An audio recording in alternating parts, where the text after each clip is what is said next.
April 24th, 1945, Harlem's Savoy Ballroom, New York. Lee Moats and Tonita Malau showcased their winning dance style during a Lindy Hop contest on a legendary dance floor which is as wide as a city block. As World War II comes to an end, the landscape of dance is undergoing significant changes due to economic pressures, evolving musical styles, and shifting social trends. Yet, this dynamic duo proves that there is still a place for dancing. But what exactly was the Lindy Hop? How did it originate, and what did it represent? In this Behind the Frame video, explore the rich history of this electrifying dance style and its deep significance within the black community.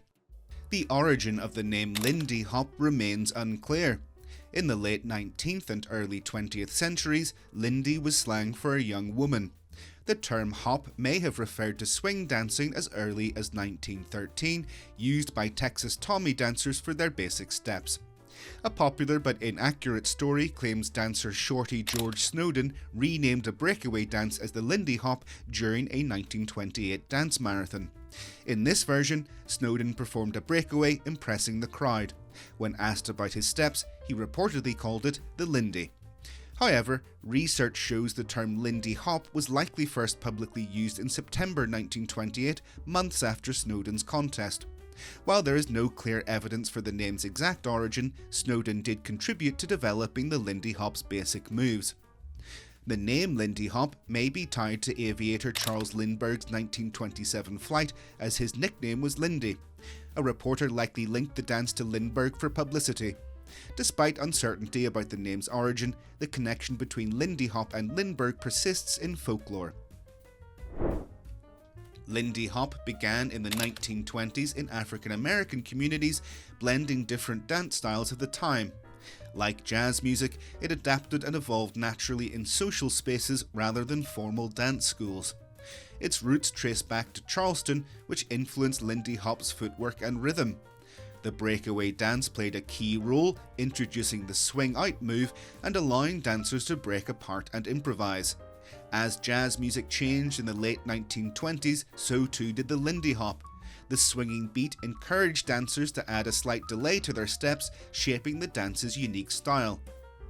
By 1928, the Lindy Hop was making waves. Dancers wanted faster, more energetic moves, and musicians responded. This back and forth between dancers and bands helped shape this style of jazz into the high-energy swing music we know today.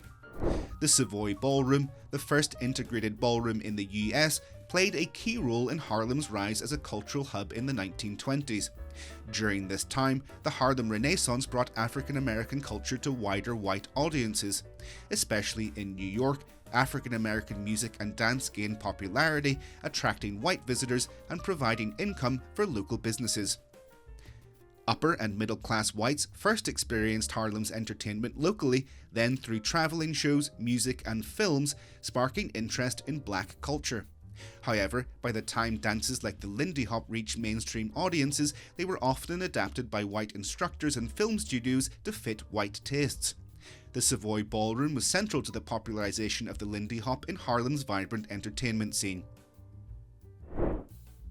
By 1935, with the cultural explosion of swing music, the Lindy Hop became popular across the US thanks to musicians like Artie Shaw, Benny Goodman and Chick Webb. Ballrooms such as the Savoy hosted big bands, with Chick Webb's orchestra gaining particular fame. The Savoy became known as the home of happy feet and attracted dancers despite initially banning Lindy Hoppers for taking up too much space. Herbert Whitey White, Savoy's head bouncer, managed local dancers like George Snowden. This gave new dancers such as Frankie Manning the chance to shine. Rivalries grew between old and new dancers, often played out in competitions. Acrobatics and air steps were key parts of Lindy Hop, introduced by Snowden's generation. While Snowden helped develop air steps, it was Manning's generation that perfected them. Manning's troupe, White's Lindy Hoppers, performed worldwide, spreading the Lindy Hop. Lindy Hop's rise to mainstream America came from Hollywood films, dance studios, and troupes. A key figure in its popularity, Dean Collins learned Lindy Hop in New Jersey and Hollywood, appearing in films like Hellzapoppin'. During World War II, Japanese Americans and other ethnic groups were unjustly interned in camps.